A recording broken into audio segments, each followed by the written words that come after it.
Hello बच्चा party, आप सभी का एक बार फिर से स्वागत है इंडेप्थ यूटी में। My name is Praveen Kumar Thakur. I hope आप सभी की CUET UG की तैयारी बहुत अच्छे से चल रही होगी। एंड आपका जिन भी बच्चों का बोर्ड का एग्जाम है, ठीक है, ऑलमोस्ट फरवरी चल ही रहा है, ठीक है, आज 1 फरवरी हो गया, तो बोर्ड का एग्जाम भी की भी तैयारी आपकी अच्छी चल रही होगी।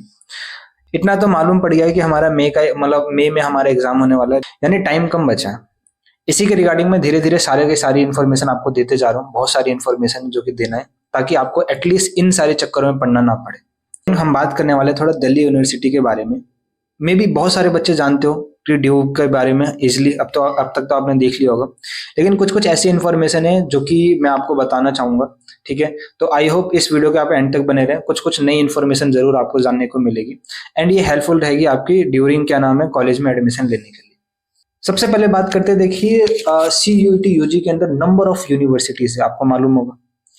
उनमें सबसे टॉप पे अभी JNU ही चल रही है, आने वाले टाइम पे JNU ही चलेगी। लेकिन प्रॉब्लम यह है कि JNU UG कोर्सेज में सिर्फ लैंग्वेज कोर्सेज ऑफर करता है, तो अगर उसको नेग्लेक्ट करा जाए तब कौन सी यूनिवर्सिटीज आती है? तब आता है ड्यू, BHU। ये दो टॉप सेंट्रल यूनिवर्सिटीज आ जाती है।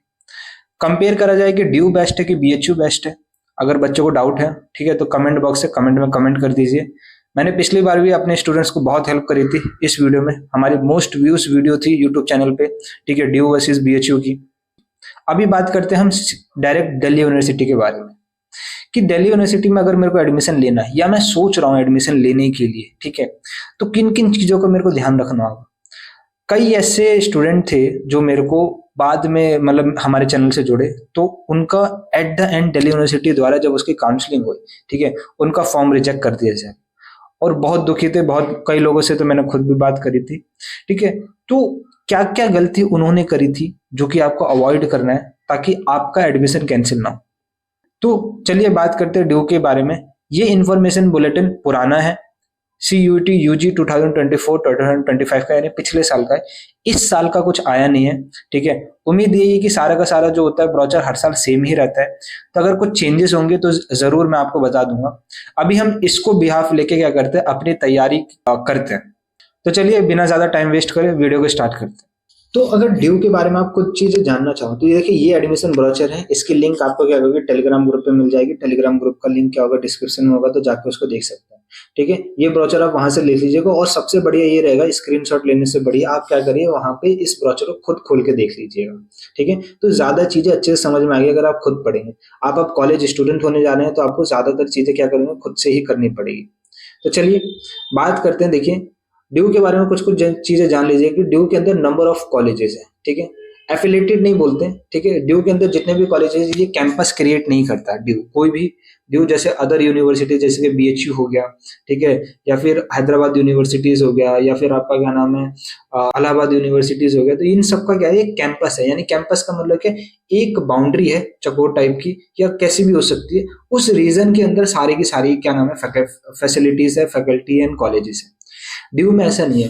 ड्यू के अंदर नंबर ऑफ कॉलेजेस हैं, और सारे कॉलेजेस को हम गिन के कह देते हैं कि ये दिल्ली यूनिवर्सिटी से एफिलेटेड है। एक तरीके से बोलते हैं, एफिलेटेड नहीं वर्ड का यूज करना चाहिए, ठीक है। तो ये सारे के सारे ड्यू के कॉलेज हो गए। तो इन सारे कॉलेज को मिला के एक यूनिवर्सिटी अपने आप क्रिएट हो जाती है, जिसका नाम रखा जाता है दिल्ली यूनिवर्सिटी, ठीक है। ड्यू के अंदर मेनली क्या है, दो कैंपस है, नॉर्थ कैंपस, साउथ कैंपस। एक ऑफ कैंपस कंसिडर करा जाता है, मतलब उसका कोई कैंपस नहीं है।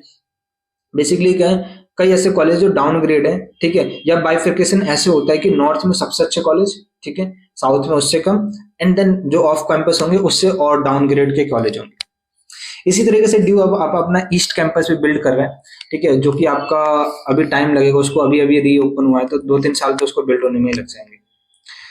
उसके अलावा ड्यू के अंदर ऑलमोस्ट UG कोर्सेज के लिए 70 से ज्यादा कॉलेजेस है। 70 से ज्यादा कॉलेजेस है, यानी ऑन एन एवरेज बहुत ज्यादा सीटें होंगी आपकी हर एक पर्टिकुलर कोर्स में। अगर हम किसी भी एक पर्टिकुलर कॉलेज में क्या नाम है 500 सीटें भी मान के चले, तो 70 के हिसाब से नंबर ऑफ सीटें हो जाती है, यानी 70 से 80 हजार सीटें हर साल क्या करा जाता है, ड्यू भरता है। इस बार कोशिश करिए, उन्होंने 82 सीटें भरी है 2024 वाले सेशन में, तो नंबर ऑफ सीटें बहुत ज्यादा है। BHU के कंपैरिजन में तो बहुत ज्यादा है, ठीक है। BHU सिर्फ 6 से 7 हजार बच्चों का एडमिशन लेता है UG कोर्सेज में, लेकिन ड्यू 82,000 बच्चों का क्या लेता है, एडमिशन ले लेता है। इस बार उम्मीद यही है कि 80 तक का एडमिशन आपका होगा। इसके अलावा इसमें सबसे टॉप पे आपके होते हैं नॉर्थ कैंपस होते हैं, ठीक है। इसके अलावा कुछ डिपार्टमेंट्स भी है, ड्यू अपने यूजी भी कराता है, पीजी भी कराता है, पीएचडी भी कराता है। ड्यू के खुद के डिपार्टमेंट है, मैथमेटिक्स डिपार्टमेंट, केमिस्ट्री डिपार्टमेंट, ठीक है, जहाँ पे आपके क्या होते हैं, पोस्ट ग्रेजुएशन होती है, पीजी होती है, ठीक है, वहाँ पे आपके लैंग्वेज की भी क्या नाम है, फैसिलिटीज है। उसके अलावा लॉ कैंपस भी है। उसके अलावा एक एफएमएस आपने नाम सुना होगा, नहीं सुना है तो ठीक है, आईएम जो होते हैं जहाँ पे एमबीए होते हैं, उनके इक्विवेलेंट आपका एफएमएस की भी प्लेसमेंट होती है। ड्यू के अंदर कुछ कुछ ऐसे भी कॉलेज हैं, ठीक है, जिनकी ब्रांड वैल्यू इतनी ज्यादा है, जैसे कि आपने नाम सुने होंगे, एसआरसीसी, सही Sukhdev college of business studies, Hindu college, Hansraj college, Kirorimal college, ठीक है। ये वो कॉलेजेस है जिनकी खुद की ब्रांड वैल्यू है। तो बच्चों के मन में टारगेट होता है कि भैया कैसे भी करके मेरे को किसी भी कोर्स में, मतलब अपने मनपसंद कोर्स में, इन जो भी किसी बच्चे को जो भी कॉलेज पसंद हो उसमें एडमिशन लेना है। तो टारगेट करने से पहले एटलीस्ट आपको बेसिक क्राइटेरिया मालूम होने चाहिए, ठीक है। ड्यू उसके अलावा, ठीक है, आपके पास सोल भी होते हैं, यानी स्कूल ऑफ ओपन लर्निंग होता है, ठीक है। प्रेफर यही होगा कि बाहर वाले ना ही करें, ठीक है, दिल्ली वाले ही कर सकते हैं अगर उनका क्या नाम है रेगुलर में एडमिशन होता है। एनसी वैग होता है ओनली गर्ल्स, ये भी एक तरीके का सैटरडे संडे वाला ही कॉलेज होता है। चलिए थोड़ा इसको नीचे करते हैं और मैं आपको काम की चीजों पे लेके चलता हूँ, ठीक है। ड्यू कम से कम इतने सारे कोर्सेज ऑफर करता है, जो कि आप देख सकते हैं लैंग्वेज कोर्सेज हैं, ठीक है, सारे के सारे। वहीं आपके क्या है, इस तरफ आपको देखने को मिलेंगे सारे के सारे, जैसे कि मैं आपको बताऊं, ह्यूमैनिटीज के कोर्सेज, अप्लाइड साइकोलॉजी, ठीक है, इकोनॉमिक्स, ज्योग्राफी, हिंदी, पत्रकारिता एंड एड एंड बीए प्रोग्राम। ड्यू के बीए प्रोग्राम के अंदर मल्टीपल कॉम्बिनेशन है, ठीक है। ड्यू का बीए प्रोग्राम सिर्फ नॉर्मल बीए प्रोग्राम की तरह मत समझिए, ठीक है, मल्टीपल कॉम्बिनेशन, यानी इसके अंदर भी एक लंबी चौड़ी लिस्ट खुल जाती है, ठीक है। वो मैं आपको अलग से किसी और वीडियो में उस लिस्ट को एक्सप्लेन करूंगा।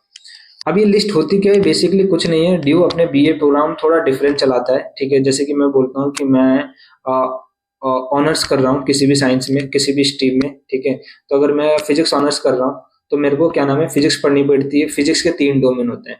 उसी तरीके से अगर मैं क्या नाम है बीएससी प्रोग्राम कर रहा हूँ तो मेरे पास क्या साइंस के 3 डोमेन होते हैं। उसी तरीके से अगर मेरे को बीए प्रोग्राम करना है तो उसमें 2 डोमेन होते हैं, ठीक है, आर्ट्स के। कॉम्बिनेशन कुछ भी हो सकता है, जरूरी नहीं है आर्ट्स आपका क्या नाम है इकोनॉमिक्स प्लस कॉमर्स हो सकता है, accountancy plus business studies, math plus pol science, history plus economics, इस तरह के कॉम्बिनेशन मल्टीपल बन जाता है। तो उसके बारे में कभी और बात करें। साइंसेस के कोर्सेस है, साइंस के अंदर भी नंबर ऑफ कोर्सेज ऑफर करता है, ऑलमोस्ट सारे के सारे ऑनर्स, चाहे क्या नाम है आपका बायोलॉजी स्ट्रीम से हो, चाहे फिजिक्स मतलब मैथ स्ट्रीम से हो। बीटेक भी ऑफर करता है, ड्यू का बीटेक बहुत फेमस है, ठीक है।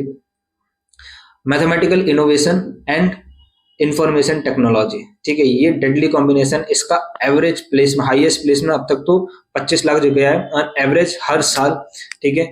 इसका अलग से कॉलेज है, ठीक है, ड्यू के नॉर्थ कैंपस में एक जगह है, ठीक है। ड्यू का क्या नाम है एक्चुअल में, वहां पे ड्यू का खुद का स्टेडियम है। तो उसी स्टेडियम के पास एक बिल्डिंग है, ठीक है, वहां पे जिसे हम CISE कहते हैं। CISE पे क्या होता है आपका बीटेक का कॉलेज है, तो वहां पे आपका एडमिशन हो जाता है। इस बार बीटेक CUT से भी ऑफर करा जाना एंड मल्टीपल ब्रांचेस और भी खुल चुके हैं जो JEE मींस के भी क्या करें स्कोर एक्सेप्ट कर लें। तो प्लेसमेंट बहुत अच्छा है, 12 से 15 लाख आराम से चले जाते हैं। बीएससी प्रोग्राम्स हैं। उसके बाद आपके कॉमर्स हो गए, वोकेशनल हो गए, म्यूजिक के कोर्सेज होते हैं, म्यूजिक का खुद का डिपार्टमेंट है एक, ठीक है। BLED भी कोर्स ऑफर करा जाता है, bachelor in elementary education, primary education के लिए, ठीक है। उसके अलावा ठीक है bachelor in fine arts, arts के लिए भी यहाँ पे मतलब आर्ट्स मतलब यहाँ पे फाइन आर्ट्स, आपके पेंटिंग, क्राफ्टिंग, इन सब के भी कोर्सेज हैं। सबसे ज्यादा इंपॉर्टेंट है आपको ये समझाना, जैसे कि आप ऊपर आएंगे, ठीक है, ये वो कोर्सेज हैं जो CUT UG में पूछे जाते हैं। ध्यान से देख लीजिए इन कोर्सेज को, ठीक है। लैंग्वेज में सेक्शन 1A, सेक्शन 1B मतलब दिल्ली यूनिवर्सिटी ने 2 हिस्सों में बांट दिया है, ठीक है।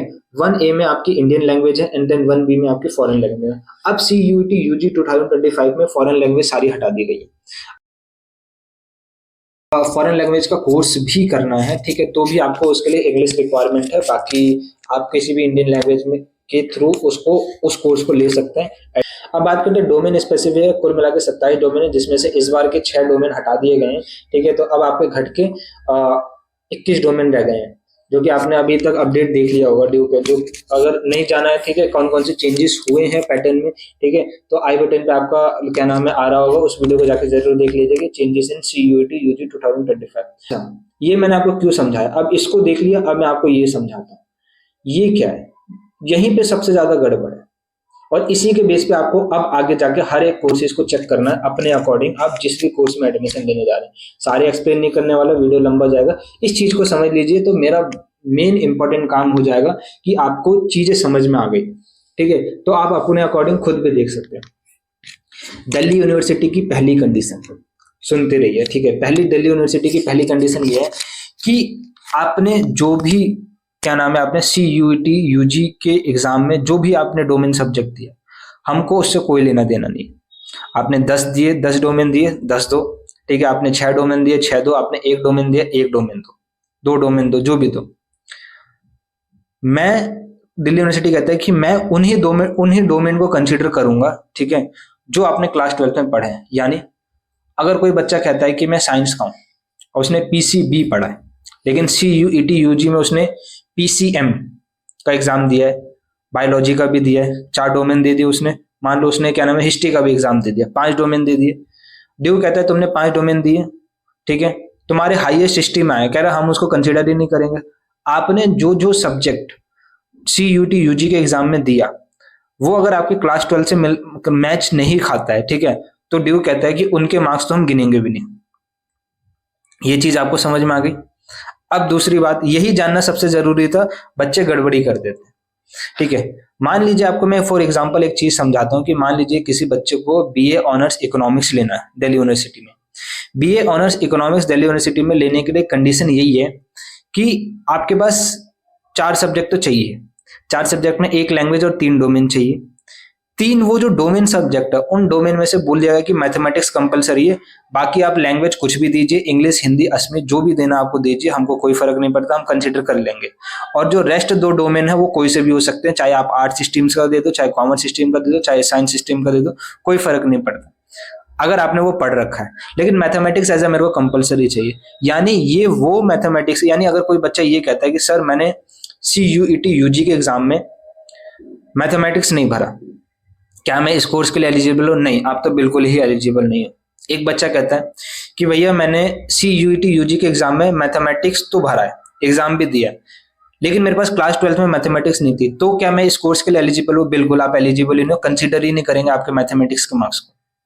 एक बच्चा ये कहता है कि वही पहले वाले केस की तरह कि भैया मेरे पास क्लास 12 में तो क्या नाम है मैथमेटिक्स थी, CUET के एग्जाम में मैंने दी नहीं, क्या मैं एलिजिबल हूँ? बिल्कुल एलिजिबल नहीं है। और आपने दी भी नहीं है, आपके पास क्लास 12 में थी, तो इस कोर्स को भूल जाइए। तो जिन जिन कोर्स में कंडीशन लगा दी गई है उन कंडीशन को आपको सेटिस्फाई करना पड़ेगा अपने रिक्वायर्ड डोमेन सब्जेक्ट के खाते। इसी तरीके से कोई बच्चा कॉमर्स का है और उसको मालूम है कि अगर उसको BCom ऑनर्स करना है, ठीक है, तो वहां पे accounts as a subject compulsory रखा गया है।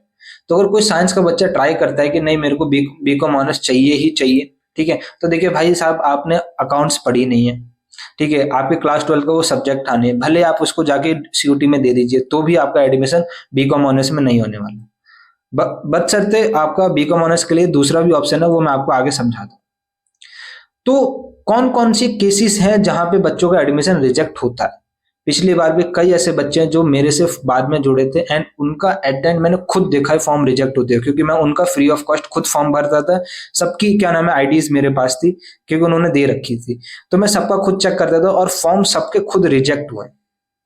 क्या क्या गलतियां करी थी कुछ लोगों ने? तो सबसे पहली बात बेसिक गलती में ये था, ठीक है, कि उन्होंने क्या कर रखा था, सर्टिफिकेट गलत लगा रखे थे, ठीक है। तो गलत सर्टिफिकेट आपको लगाने की जरूरत नहीं है। आप अगर कास्ट के लिए किसी भी कास्ट के लिए एलिजिबल नहीं है, करेक्ट, ठीक है, तो आपको उस कास्ट का सर्टिफिकेट लगाने की जरूरत नहीं है, आपको जनरल ही रहना चाहिए था। तीसरी जो कॉमन मतलब जो आपकी दूसरी कॉमन मिस्टेक ये थी, ठीक है, कि उन बच्चों ने क्या करा था कि वो डोमेन सब्जेक्ट दे दिए जो उन्होंने क्लास 12 में पढ़े नहीं थे, ठीक है। किसी बच्चे ने सोचा कि सर मेरे को पोल साइंस ऑनर्स चाहिए था, मैंने साइंस पढ़ी है, मैंने पोल साइंस के सारे मैंने हिस्ट्री दिया है, मैंने ज्योग्राफी दिया है, मैंने पोल साइंस दिया है CUET UG में, ठीक है, मैंने आर्ट्स के सारे सब्जेक्ट दे दिए, ठीक है, अब मेरा एडमिशन हो जाएगा। बिल्कुल नहीं एलिजिबल, क्या नाम, बिल्कुल भी आपका एडमिशन नहीं होने वाला वहां पे। भले आपने पोल साइंस ऑनर्स दिए CUET UG में, आपका वो क्लास 12 का सब्जेक्ट नहीं है, ड्यू रिजेक्ट कर देगा फॉर्म, पहली पहली फुर्सत में आपका फॉर्म क्या कर देगा, रिजेक्ट कर देगा। तीसरी कैटेगरी के वो बच्चे थे कि उन्होंने गिने चुने डोमेन दिए, ठीक है, कि भैया मेरे को क्या नाम है PCM था, जिसमें से मेरे को क्या नाम है केमिस्ट्री पसंद नहीं थी, तो मैंने फिजिक्स और मैथ का एग्जाम दिया है, क्या मैं एलिजिबल हूँ? बिल्कुल एलिजिबल नहीं है। तो अब कौन कौन से तरीके के बच्चे एलिजिबल है? ये सारे तो केसेस मैंने बता दिए वो जिसमें बच्चे एलिजिबल नहीं है। तो किस किस केस में बच्चे क्या नाम मतलब बच्चे एलिजिबल है? तो आपके पास कौन कौन से कॉम्बिनेशन होने से लिख लीजिए अभी पेन पेपर पे। एक ऐसा बच्चा, ठीक है, जिसने एक लैंग्वेज दी है, कोई सी भी लैंग्वेज हो सकती है, ठीक है, और 3 डोमेन सब्जेक्ट दिए, ठीक है, 3 डोमेन, मिनिमम 3 डोमेन सब्जेक्ट दिए, और ये वो 3 डोमेन है जो उसने क्लास 12th में पढ़े हैं। 4 दे सकता है, उसको मेरे को लेना देना नहीं, मिनिमम मैंने बोला 3 दिया, मैक्सिमम कितना भी दे सकता है। ये वाला इस कैटेगरी का बच्चा एलिजिबल है। दूसरी कैटेगरी ये, एक वो बच्चा जिसने कि अगर ये लैंग्वेज दी है, एक डोमेन दिया है, ठीक है, एंड एक जनरल टेस्ट दिया है, तो वो भी क्या है, एलिजिबल है पर्टिकुलर यूनिवर्सिटी के लिए। बल्कि हमको इस बार जनरल टेस्ट में थोड़े से चेंजेस देखने को मिले हैं, तो इस बार थोड़ा वेट करना पड़ेगा कि क्या है जनरल टेस्ट का क्राइटेरिया, क्या पता कुछ और चेंजेस आपको देखने को मिले। तो देखते हैं आने वाले टाइम पे कि कैसे अब एडमिशन होने वाला है, जनरल टेस्ट को बेस करेगा नहीं। अभी तो हम ये मान के चलेंगे कि एक लैंग्वेज दी है, एक डोमेन दिया, एक जनरल टेस्ट दिया, तब इन्हीं 2 कंडीशन को अगर आप फुलफिल करते हो तो ही आप दिल्ली यूनिवर्सिटी के लिए एलिजिबल हो, वरना एलिजिबल नहीं हो। कोई ये बच्चा ना बोले कि भैया मैंने एक लैंग्वेज एक जनरल टेस्ट दिया एलिजिबल हो, बिल्कुल नहीं हो। एक लैंग्वेज दिया एक डोमेन दिया एलिजिबल हो, नहीं हो। एक लैंग्वेज दिया 2 डोमेन दिया एलिजिबल हो, बिल्कुल नहीं हो। सिर्फ जनरल टेस्ट दिया और क्या नाम है सिर्फ डोमेन दिया, क्या एलिजिबल हो, बिल्कुल एलिजिबल नहीं हो। आ रही है आपको बात समझ में? इस टाइप की गलती बिल्कुल मत करिएगा। तो ये थी कॉमन मिस्टेक जो कि आपको ड्यू के एडमिशन में रिजेक्ट करा सकती है, ठीक है। इसके लिए सेपरेट वीडियो बन सकता था, लेकिन मैंने आपको इसी में समझा दिया। आई होप आपको चीजें समझ में आई। अब चलते हैं, आपको सारी चीजें समझ में आ गई है। 1A 1B को लिस्ट याद कर लीजिए। 1A में लिस्ट मतलब B1 में वो सब्जेक्ट हैं जो मेनली हम क्लास 12 में भी पढ़ते हैं, just like accountancy, anthropology, business studies, chemistry, ठीक है, हिस्ट्री, आपका फिजिक्स, केमिस्ट्री। अच्छा, यहाँ पे जो लीगल स्टडी हटी है इसको कंसिडर मत करिएगा, इस बार हटा दी गई है CUT UG में से। लिस्ट B2 में जो हमारे पास क्लास 12 में होते तो थे, लेकिन ऑप्शनल में, जैसे कि physical education, NCC, yoga, teaching aptitude भी क्या करा, हटा दिया गया, एग्रीकल्चर। अच्छा चलिए बात करते हैं कुछ। देखिए लैंग्वेज कोर्सेज है, लैंग्वेज कोर्सेज के लिए रिक्वायरमेंट आप मैं आपको ड्यू की प्रोग्राम स्पेसिफिक जो एलिजिबिलिटी है उसको पढ़ना सिखाता हूँ। अगर आप पढ़ लेंगे तो आप अपने लिए भी खुद निकाल लेंगे। देखिए यहाँ पे बोला गया 2 कॉम्बिनेशन है, दोनों में से किसी एक कॉम्बिनेशन 1 कॉम्बिनेशन 2 इस कोर्स को लेने के लिए। कोर्स का नाम क्या है? BA honours Arabic.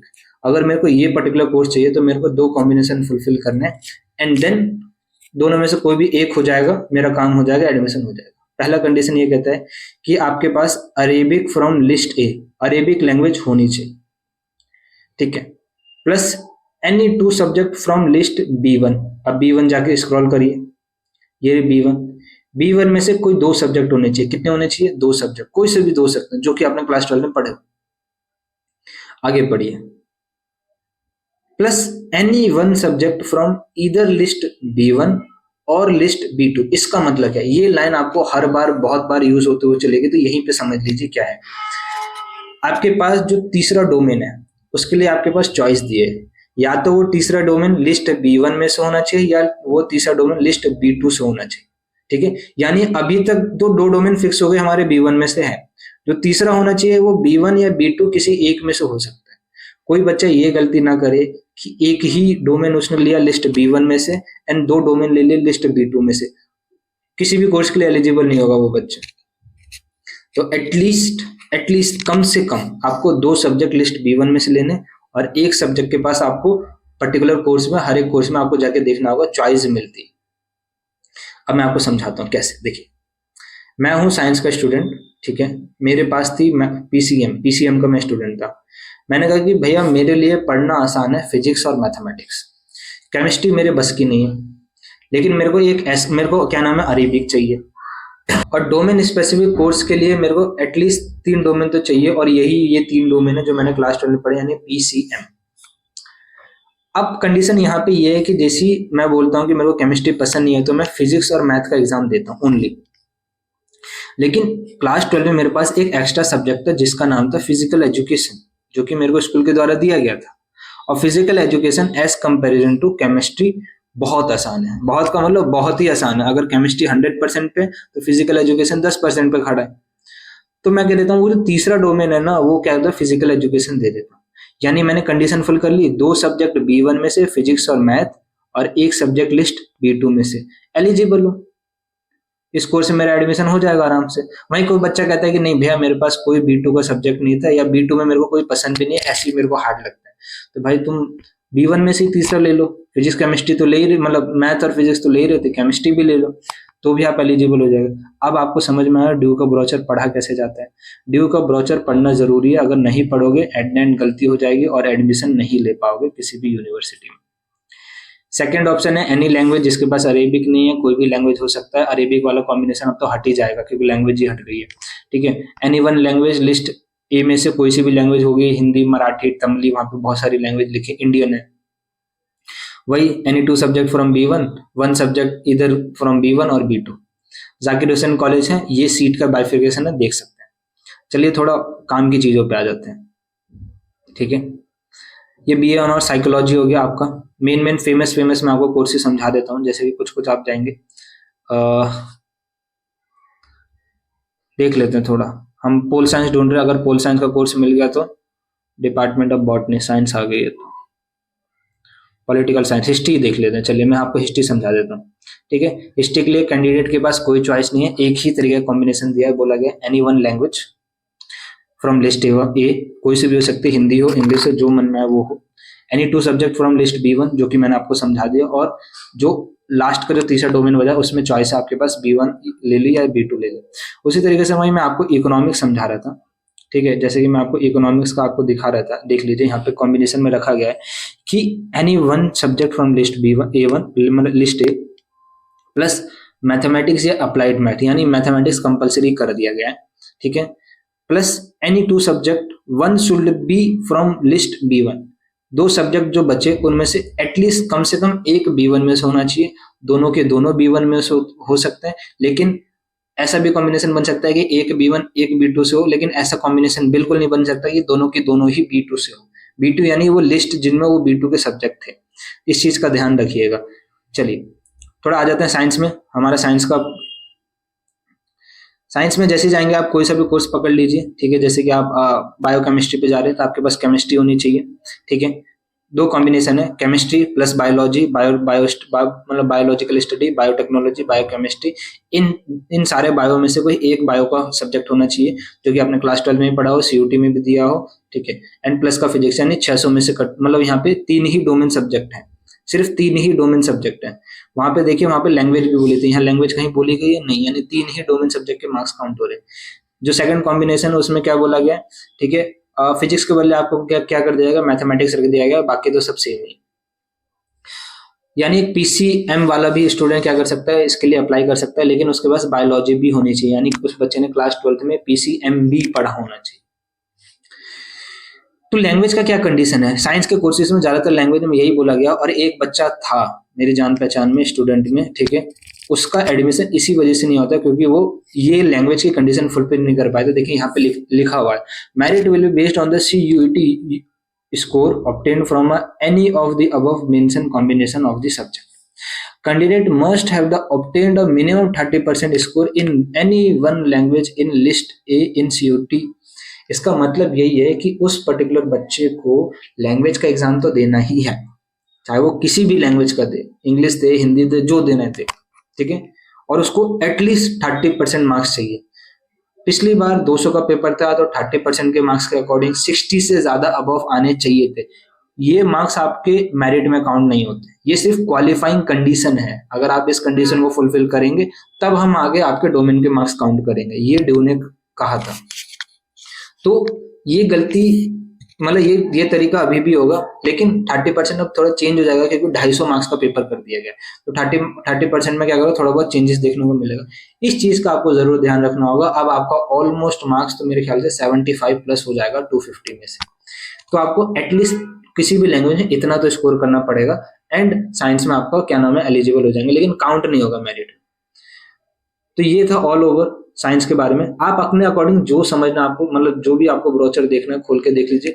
फिर भी नहीं समझ में आए, टेलीग्राम ग्रुप है जहां पे आप ब्रोचर देखोगे, मतलब ये जहां पे होगा उसी टेलीग्राम ग्रुप पे मेरे को स्क्रीनशॉट भेज दिएगा, भैया ये लाइन मेरे को समझ में आ रही, समझा दो, ठीक है। मैं आपको वहीं पे रिप्लाई कर दूंगा, ज्यादा टेंशन लेने की जरूरत नहीं है, पढ़ते रहिए बस, ठीक है। इसी तरीके से हम कॉमर्स में आ जाते हैं, थोड़ा कॉमर्स का भी आप समझा दूं मैं। साइंस के ऑलमोस्ट खत्म हो गए, ठीक है। ये रहा, आई थिंक नहीं है ये, कॉमर्स में आ जाते हैं। चलिए थोड़ा कॉमर्स की बात करते हैं, बीकॉम ऑनर्स। बीकॉम ऑनर्स के लिए कितने कॉम्बिनेशन है? 2 कॉम्बिनेशन, ध्यान से देख लीजिए। एनी वन लैंग्वेज होनी चाहिए, लिस्ट ए, एक कोई भी मतलब लिस्ट ए में से एक लैंग्वेज होनी चाहिए। मैथमेटिक्स कंपलसरी सब्जेक्ट होना, 2 सब्जेक्ट जिसमें से एक बी वन में से हो सकता है और प्लस बी टू का कॉम्बिनेशन चलेगा एक, या दोनों के दोनों बी वन के हो सकते हैं, लेकिन ऐसा नहीं हो सकता कि दोनों के दोनों बी टू से हो। अगले में मतलब ऑप्शन दिया गया है अकाउंटेंसी रख लीजिए, अकाउंट मतलब मैथ को रिप्लेस कर दीजिए। कोई ऐसा भी बच्चा हो सकता है जिसने कॉमर्स क्या नाम है मैथ और अकाउंट दोनों के साथ करिए, तो आपकी मर्जी है। अगर आपको लगता है कि अकाउंट्स और मैथ्स दोनों पढ़ के मैं क्या नाम है एलिजिबल मतलब मार्क्स ला सकता हूँ और मेरे दोनों अच्छे हैं, तो आपको कोई मतलब बात नहीं है। बाकी अगर आपको ऐसा नहीं लगता कि दोनों में से कोई एक में हार्ड, दोनों ही हार्ड है, तो कोई एक पढ़ लेते हैं, बाकी जो 2 सब्जेक्ट है उनमें थोड़ा ज्यादा ध्यान दे लूंगा। तो ये थोड़ा स्ट्रेटेजी से आपको तैयारी करनी पड़ेगी, क्योंकि कंपटीशन ज्यादा जाता है बीकॉम ऑनर्स में। कट ऑफ बहुत ऑलमोस्ट एसआरसीसी तो मतलब अब तक के कट ऑफ यही है कि 800 में से जनरल कैटेगरी में 780 पे बंद हो गया था। समझ रहे हैं आप मार्क्स? यानी किसी बच्चे ने कुल मिला के 40 क्वेश्चन, वो भी 4 सब्जेक्ट में, तो 160 में से जिस बच्चे ने 4 क्वेश्चन छोड़े, ठीक है, सिर्फ 4 ही छोड़े 160 में से, 156 करेक्ट करें, उसको ही एसआरसीसी मिल पाए। गलती कर दी तो वो बात ही अलग है, फिर तो एसआरसीसी भूल ही जाइए।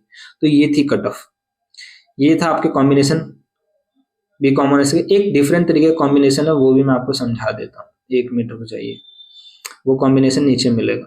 एंड ये लास्ट कॉम्बिनेशन है, यही मैं आपको समझाता हूँ, बीबी। बीबीए का कॉम्बिनेशन समझ लीजिए। बीबीए के कॉम्बिनेशन में ये बोलता है कि एक लैंग्वेज होनी चाहिए, any one language, mathematics compulsory subject होना चाहिए और जनरल टेस्ट।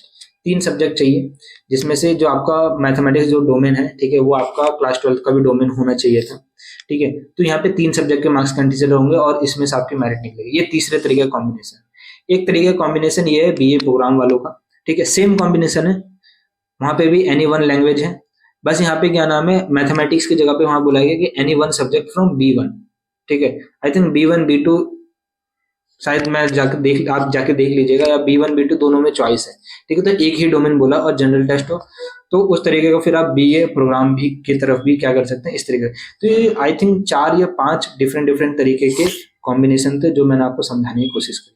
तो ये था all over admission brochure Delhi university. समझना जरूरी है, आप जिस भी कोर्स को टारगेट करें, चुपचाप जाइए, लिंक डिस्क्रिप्शन में, टेलीग्राम पे जाइए, पीडीएफ खोलिए, तुरंत उस कोर्स को स्क्रॉल करिए एंड जाके उसके क्राइटेरिया पढ़िए।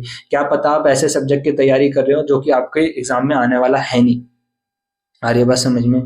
और सबसे पहली बात, अगर आपकी तैयारी एवरेज हो रखी है, ठीक है, या एवरेज से अच्छी हो रखी है, 50% 60% हो रखी है, ठीक है, तो कोई भी ये बोले, जैसे कि मैं आपको समझाता हूँ, ठीक है, कोई बच्चा ये बोले कि भैया जैसे बीबीए की तो बात नहीं कर रहा, नॉर्मल कोर्सेज की, जैसे बी कॉमर्स की बात कर रहा हूँ, ठीक है, कोई बच्चा ये बोले कि जैसे आप यूट्यूब पे देखते हैं बहुत सारे टीचर ये बोलते हैं कि आपको ना नंबर ऑफ सब्जेक्ट लेने चाहिए, यानी एक लैंग्वेज लेना चाहिए, ठीक है, 3 डोमेन लेने चाहिए और जनरल टेस्ट लेना चाहिए, ताकि आपका एरिया ब्रॉड हो सके। अपने कोर्स बेचने के लिए वो आपको कुछ भी बोल देते हैं, ठीक है, और आप डर के मारे, आपको कुछ समझ नहीं आ रहा, अभी अभी क्लास 12 पास करके, और आप उनकी बात मान लेते हैं।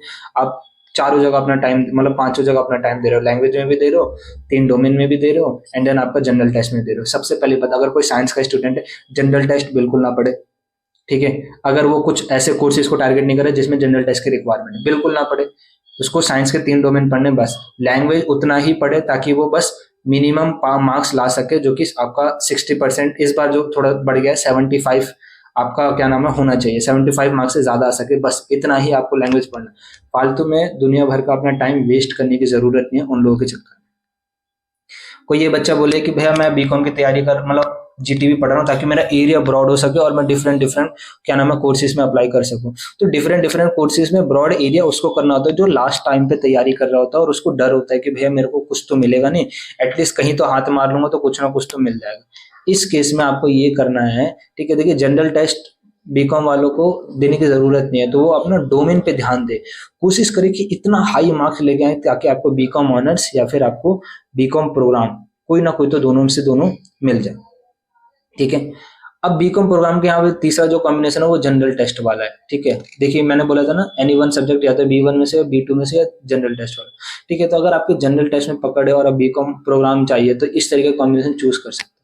लेकिन मैं बोल रहा हूँ दिल्ली यूनिवर्सिटी में अगर आपने 4 3 डोमेन एक लैंग्वेज से तैयारी करी और एटलीस्ट डिसेंट मार्क्स भी स्कोर कर लेते हैं, तो आपका एडमिशन हो जाएगा, कंफर्म आपका हो जाएगा, ठीक है। और डिसेंट का मार्क्स है, मैं ये बोल के चल रहा हूँ कि जनरल कैटेगरी में आपके एटलीस्ट क्या नाम है 600 से तो ज़्यादा ही मार्क्स आपके होने चाहिए, कम से कम 600 बोला, उससे ज़्यादा ही होने चाहिए, ठीक है। ये 800 के हिसाब से, 1000 के हिसाब से तो फिर आप बढ़ा सकते हैं उस अकॉर्डिंग। तो इतने मार्क्स कम से कम होने चाहिए ताकि आपका एडमिशन हो पाए। जो एंड में तैयारी करा उनके लिए जनरल टेस्ट होता है, ठीक है। वो उसकी तैयारी अच्छे से होती नहीं है, तो उसको एरिया ब्रॉड करना चाहिए अपना, कि कहीं मैं एक कोर्स के चक्कर में फंस गया, इसमें भी अच्छे मार्क्स नहीं आएंगे और कहीं और भी एडमिशन नहीं होगा। यानी बीए प्रोग्राम में कॉमर्स के कॉम्बिनेशन ऑफर होते हैं, नाम बीए प्रोग्राम है लेकिन कॉम्बिनेशन, ड्यू का बीए प्रोग्राम डिफरेंट है बाकी जितने भी यूनिवर्सिटीज है। तो वहाँ पे कॉमर्स के कॉम्बिनेशन ऑफर हो जाएंगे, 2 कॉमर्स के सब्जेक्ट दे जाएंगे और वही आपको 4 साल या 3 साल पढ़ने होंगे।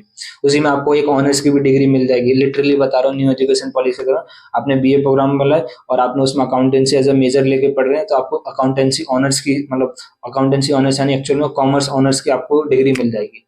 इस तरीके के बीए प्रोग्राम भी ड्यू का चलता है, ठीक है। और ये मैं आपको न्यू एजुकेशन पॉलिसी बाद में समझाऊंगा, कभी ऐसे वीडियो डाल रखिए, लेकिन जब देखिएगा जब कॉलेज में एडमिशन होता है, अभी जाके टाइम वेस्ट मत करिए, कोशिश करिए जितना ज्यादा हो सके अच्छे से तैयारी करके अच्छे से सीट में स्कोर लेके आओ। बाकी कॉलेज में एडमिशन दिलाने की गारंटी मेरी, चैनल से कनेक्ट रहिए। जितने भी मेरे सब्सक्राइबर है सबको फ्री ऑफ कॉस्ट काउंसलिंग मिलने वाली है, जैसे मैंने पिछली बार सबको दी थी। कोई भी मन में डाउट हो कमेंट बॉक्स में कमेंट कर सकते हैं, किसी चीज पे रिगार्डिंग वीडियोज चाहिए हो, इन्फॉर्मेशन चाहिए हो, ठीक है, कहीं पे भी कंफ्यूजन हो रही हो, कोई हेल्प चाहिए हो, कमेंट बॉक्स पे जरूर कमेंट करिएगा। वीडियो अच्छी लगे तो लाइक करिएगा, ज्यादा से ज्यादा लोगों तक शेयर करिएगा। एंड ऐसी इन्फॉर्मेटिव वीडियोस के लिए, ठीक है, लाल कलर का बटन आपको दिख रहा होगा, उसको जाके जरूर क्या नाम है सब्सक्राइब करिएगा, बेल आइकन को हिट करिएगा, ताकि आने वाली कोई भी वीडियो की नोटिफिकेशन सबसे पहले आप तक मिल सके। तो मिलते हैं ऐसी और इन्फॉर्मेटिव वीडियोस के साथ। तो जय हिंद, वंदे मातरम।